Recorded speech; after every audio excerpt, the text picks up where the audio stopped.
Good evening friends आणि आदरणीय सर्व पालकांना माझा नमस्कार आणि साष्टांग दंडवत.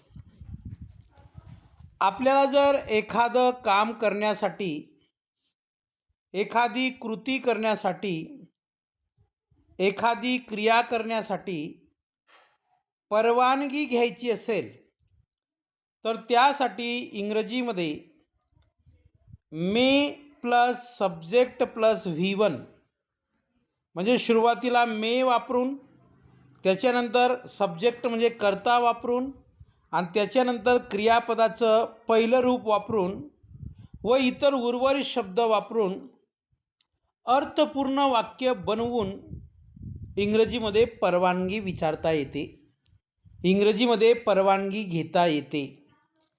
बघा, पहिलं वाक्य आहे मे आय कम इन. आता मे आय कम इन बघा, हे वाक्य सूत्रानुसार आहे. सुरुवातीला मे आहे, त्याच्यानंतर सब्जेक्ट हा आय आहे, V1 हे कम आहे आणि इन हा इतर शब्द आहे आणि शेवटी प्रश्नचिन्ह आहे. बघा, तर मे आय कम इन, मी आत येऊ का? तुम्ही असं म्हणू शकतात, मे आय गो, मी जाऊ शकतो का? मे आय कम, मी येऊ शकतो का? मे आय सीट, मी बसू शकतो का? किंवा मी बसू का? मे आय ड्रिंक वॉटर, मी पाणी पिऊ का किंवा पिऊ शकतो का? अशा वेगवेगळ्या प्रकारचे प्रश्न सहज या पॅटर्ननुसार तुम्ही बनवू शकतात.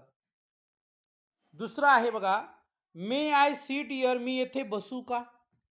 म्हणजे समोरचा व्यक्ती जर म्हटला हो तुम्ही बसू शकता तर आपण बसू शकतो. May I sit here. May I go now, मी आता जाऊ का? May I ask a question, मी प्रश्न विचारू का? May I use your pen, मी तुमचा पेन वापरू का? मे आय हेल्प यू, मी तुम्हाला मदत करू का? मे आय टेक धिस, मी हे घेऊ का? May I open the door, मी दरवाजा उघडू का? या पहिल्या स्क्रीनवर जवळजवळ आपण 8 प्रकारचे वाक्य वापरलेले आहेत आणि या 8ही प्रकारच्या वाक्यांमधून आपण we are asking for permission, परवानगी आपण विचारत आहोत, परवानगी आपण घेत आहोत. राईट. पुन्हा आपल्याला सराव करता यावा त्यासाठी माझ्याकडे भरपूर वाक्य आहेत. बघा, 9वा वाक्य आहे. 9. मे आय कॉल यू, मी तुम्हाला फोन करू का? म्हणजेच मी तुम्हाला फोन करू शकतो का? मे आय स्पीक नाऊ, मी आता बोलू का? तुम्ही असं म्हणू शकतात. मे आय रीड नाऊ, मी आता वाचू का? मे आय राईट नाऊ, मी आता लिहू का? मे आय सी इट, मी ते पाहू का? मे आय सी इट, मी ते पाहू का? मे आय स्टार्ट, मी सुरुवात करू का? मे आय जॉईन यू, मी तुमच्या सोबत येऊ का? मे आय लिव्ह अर्ली, मी लवकर निघू का? मे आय वेट हिअर, मी येथे थांबू का? मे वी बिगिन, आम्ही सुरुवात करू का? मे वी एंटर, आम्ही प्रवेश करू का? May I know your name, मी तुमचे नाव जाणून घेऊ का? तर या ठिकाणी देखील आपण 8 म्हणजे जवळजवळ इकडे दुसऱ्या स्क्रीनवरती 8 ते 10 वाक्य पुन्हा बघण्याचा प्रयत्न केलेला आहे. विद्यार्थी मित्र हो, की जीवनामध्ये आपल्याला कोणतंही काम करायचं असेल आणि ते काम करण्यासाठी, ती कृती करण्यासाठी जर आपल्याला परवानगी घ्यायची असेल तर अशा प्रकारची वाक्य परवानगी घेण्यासाठी इंग्रजीमध्ये वापरली जातात. पुन्हा आपल्याला सराव करता यावा त्यासाठी अजून काही उर्वरित वाक्य आहेत माझ्याकडे. बघा, मे आय जॉईन यू, मी तुमच्या सोबत येऊ का?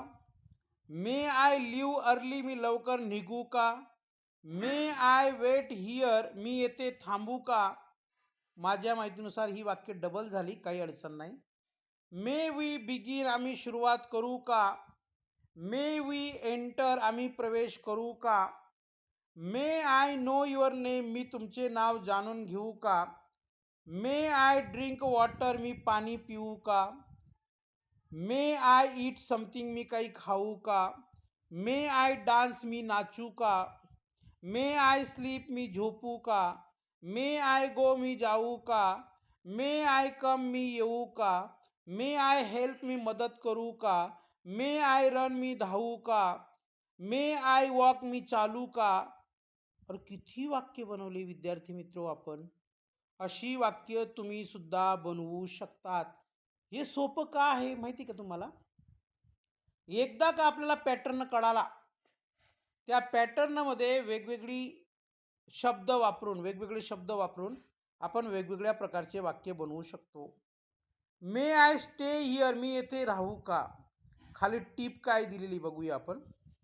टीप मे हे कॅनपेक्षा म्हणजे मे आणि कॅनचा अर्थ होतो शकतो, शकतात, शकते. तर मे हे कॅनपेक्षा अधिक नम्र, पोलाईट आणि औपचारिक मानले जाते. जेव्हा आपण शिक्षक, वरिष्ठ किंवा अनोळखी व्यक्तीशी बोलतो तेव्हा मे वापरणं उत्तम ठरते.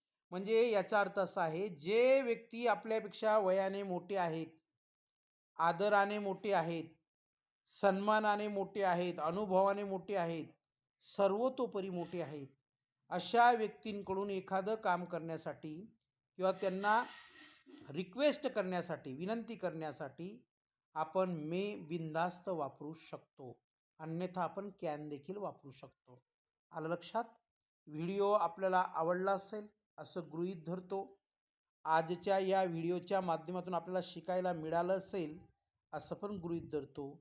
Thank you very much. धन्यवाद.